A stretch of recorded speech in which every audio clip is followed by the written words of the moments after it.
Hello, this is Jungle Park from Scandinavian Studies at University of Washington. Scandinavian social welfare system is gradually known as the model for universal system, since it provides fair education, healthcare system, and working environment. Among these countries with various social welfare systems, the Norwegian healthcare system is one of the best systems that represents the characteristic of egalitarian society. Norwegian way of taking care of its own people through healthcare system seems to fulfill the notion of sustainable society, which is the goal for many countries. Yet, there are lots of countries struggling to fulfill the healthcare needs for its people, regardless of their income and individual expenditure on health.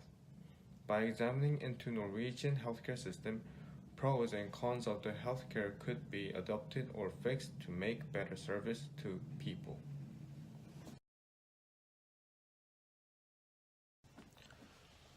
For the coverage, like many other social welfare systems which Scandinavian countries have, Norwegian healthcare system pursues a universal access. The term universal means that there are no limitations for beneficiaries to receive benefits regardless of their socioeconomic status or area of residence. Through common agreements, European Union residents also have the same access to health services as in their home country. Even undocumented immigrants have limited coverage, such as emergency acute rate. The items that are covered are prescriptions, preventative services, health care, chiropractic, specialty care, emergency, radiology, and nursing. So pretty much everything that are needed to care health are covered by the healthcare system. According to international healthcare system profiles provided by the Commonwealth Fund, health expenditure represented 9.9% of GDP in 2015, which is slightly above the average of 8.9% for countries in the OECD.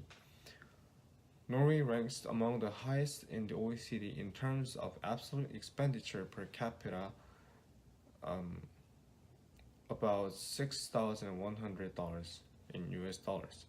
However, the burden of payment is not delivered directly to the patient since the public financing accounts for 85% of the spending. As mentioned before, the coverage is universal and automatic for all residents.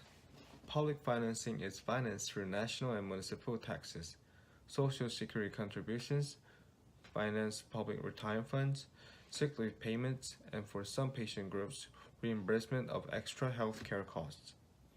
Only 15% is privately financed through co-payment and out-of-pocket. Individuals are responsible to pay small amount of fees to make an appointment. The prices to see doctors vary in between $25 to $50. Also, radiology and lab services are provided with much lower prices. Even though there are charges toward individuals, this does not stack infinitely because there is a yearly price cap of about $300 for private payments.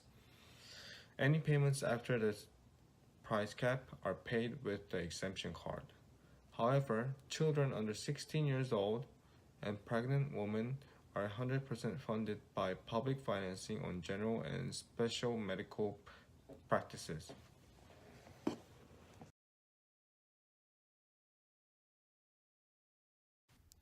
This is the organization of healthcare system in Norway which controls healthcare policy. The Ministry of Health and Care Services centrally controls the RHA, which controls hospitals and specialists. Through hospital reformation in 2002, Norwegian government have successfully taken control of hospitals with the 4 regional healthcare authorities. This branch is mainly funded with the revenue created by the oil export to provide subsidies to keep the burden of price by setting about $300 price cap. Furthermore, municipalities have the responsibility to provide general practitioners, nursing, and public health. The centralized and government's interest to make healthcare as governmental responsibility led the strong and rich organization to provide the qualitative universal care.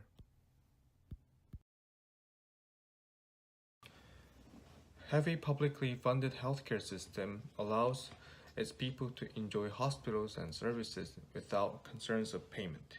However, is Norwegian healthcare system adequate to be a universal healthcare system that could be adopted by other countries? The service deliveries to the Norwegian population is the major concern of its people and the viewpoint from outside.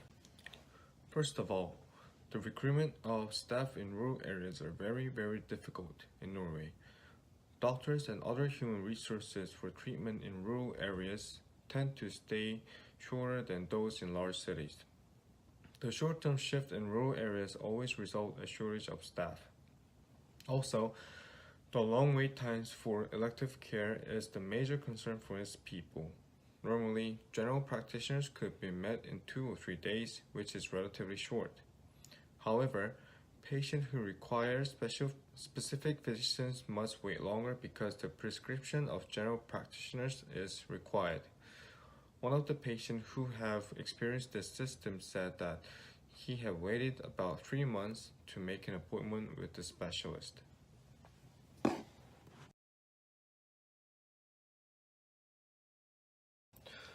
Even though there are some problems with the healthcare system, Norwegian healthcare model is comparatively successful to that of others. Generally, the index provides that only 12% of the population thinks that there should be a major reformation to the system. The most Norwegians think that there should be only minor changes to elevate their healthcare system.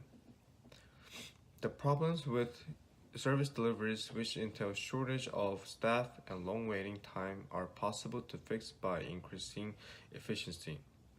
With the coordination between different branches and human resourcing, Norwegian healthcare system could be better. Overall, the Norwegian healthcare system is doing more than enough to meet the needs.